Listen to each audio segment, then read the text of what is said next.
নমস্কার সবাইকে, আবার একটা নতুন ভিডিওতে আপনাদের সবাইকে স্বাগত। আশা করি সবাই ভালো আছেন।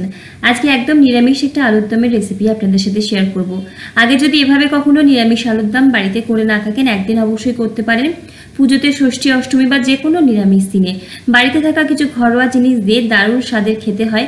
রুটি, লুচি, পরোটা, পোলাও যে কোনো কিছুর সাথে কিন্তু দারুণ লাগবে। চলুন দেখা যাক আজকের ভিডিও। সবার প্রথমে মিক্সির একটা ছোট জার নিয়েছি এবং সেখানে নিয়ে নেব 1 চা চামচ পোস্ত, 6 থেকে 7টা কাজু আর 1 চা চামচ সাদা তিল।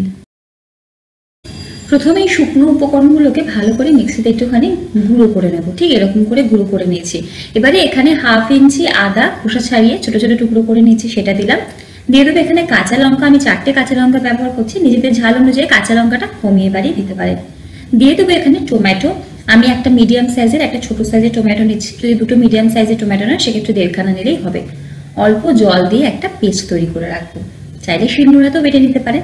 এখানে 1/4 কাপ পরিমাণে জল নিয়েছি, তার মধ্যে 1 চা চামচ কাশ্মীরি লাল লঙ্কার গুঁড়ো আর 1/2 চা চামচ লাল লঙ্কার গুঁড়ো আর 1/2 চা চামচ হলুদের গুঁড়ো দিচ্ছি।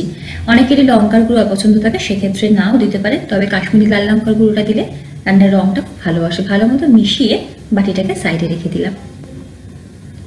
একটা স্পেশাল মশলা তৈরি করব, তার জন্য গ্যাসের ফ্লেমে একটা কড়াইতে নিয়ে নেব 1/2 চা চামচ গোটা জিরে, 1/2 চা চামচ গোটা ধনে, 1/4 চা চামচ মৌরি, একটা ছোট দারচিনির টুকরো, 2টো শুকনো লঙ্কা, 3টে ছোট এলাচ আর 4টে লবঙ্গ আর একটা ছোট্ট জয়িত্রীর টুকরো। ডিসক্রিপশন বক্সে ইনগ্রেডিয়েন্টস লিস্ট দেওয়া থাকবে, চাইলে দেখে নিতে পারেন। ভালোভাবে কড়াইতে একটু নাড়িয়ে চাড়িয়ে যখন বেশ একটা সুন্দর গন্ধ আসবে, তখন নামিয়ে নিয়ে ঠান্ডা করে মশলাটা গুঁড়ো করে নেব। ওই কড়াইতে নিয়ে নেব সর্ষের তেল, 2 টেবিল চামচ পরিমাণে। তেলটাকে ভালো মতো গরম করে কড়াইয়ের চারিধারে লাগিয়ে নেব। আমি এখানে আলুগুলোকে এরকম 2-8খানা করে কেটে রেখেছি। আলুর খোসা ছাড়িয়ে নিয়ে এভাবে কেটে একটু জলে রেখে দিয়েছিলাম, যাতে কোনো রকম ভাবে আলুতে কালো দাগ না হয়ে যায়। তো এই টুকরো করে নেওয়া আলুগুলো আমি এরকম 2 টুকরো করে দিচ্ছি, চাইলে 4 টুকরো করেও দিতে পারেন। তার সাথে দিয়ে দেবো 1/2 চা চামচ পরিমাণে নুন। গ্যাসের ফ্লেম মিডিয়ামে রেখে আমাদের আলুটাকে নাড়িয়ে চাড়িয়ে চারিদিক থেকে হালকা লাল করে ভেজে নিতে হবে। এভাবে যদি একটু লাল করে ভেজে নেওয়া যায়, আলুর দমটা খেতে খুব ভালো লাগে, আলুগুলো কিন্তু খুব স্বাদ হয়। এখানে ভাজা হয়ে গেছে, এগুলোকে তুলে নিয়ে আমি অন্য একটা পাত্রে রেখে দিচ্ছি। কড়াইতে যথেষ্ট পরিমাণে তেল আছে, তাই আর তেল দিচ্ছি না। এখানে তেলটা একটু গরম করে নিয়ে একটা তেজপাতা দিচ্ছি। দিয়ে দেবো এখানে হিং 1/4 চা চামচ পরিমাণে। নিরামিষ রান্নায় বিশেষ করে আলুর দমে হিংয়ের ফ্লেভারটা খুব ভালো লাগে। যদি অপছন্দ থাকে তাহলে দেবেন না, তবে দিয়ে দেখতে পারেন, খেতে ভালো হয়। হিং আর তেজপাতা থেকে যখন বেশ সুন্দর একটা গন্ধ আসবে, তৈরি করে নেওয়া জলে মেশানো গুঁড়ো মশলা গ্যাসের ফ্লেম লোতে করে দিয়ে দেবো। তারপর এই গুঁড়ো মশলাটার কাঁচা গন্ধ চলে যাওয়া অবধি আমাদের একটু কষিয়ে নিতে হবে, একদম লো ফ্লেমে। এভাবে যদি গুঁড়ো মশলা দেওয়া যায়, রংটা খুব ভালো আসে।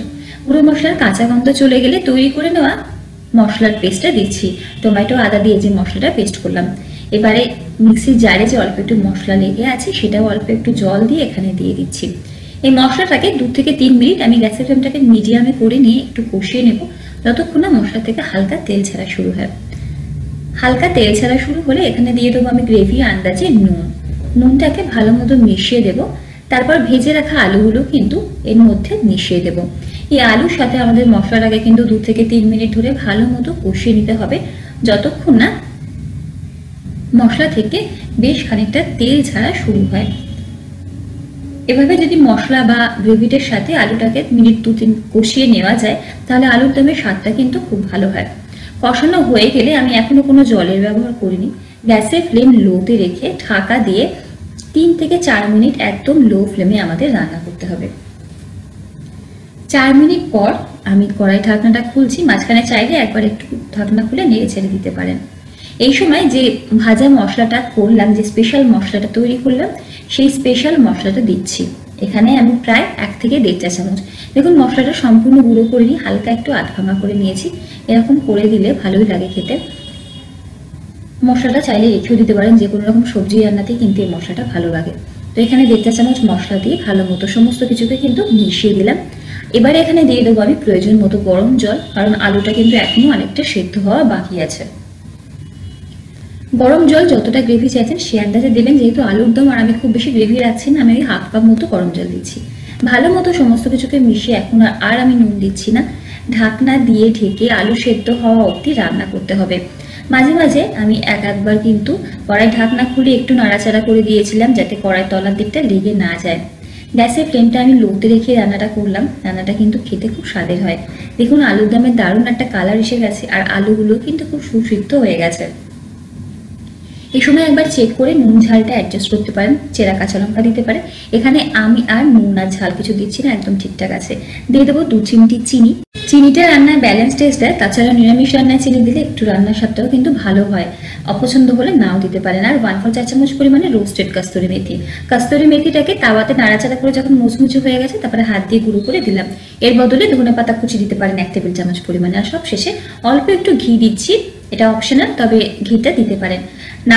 সমস্ত কিছুকে ভালো মতো নাড়াচাড়া করে 2 থেকে 3 মিনিট একদম লো ফ্লেমে রান্না করে তারপর গ্যাসের ফ্লেম বন্ধ করে ঢাকা দিয়ে 10 মিনিট স্ট্যান্ডিং টাইম দিলেই তৈরি আমাদের নিরামিষ আলুর দম।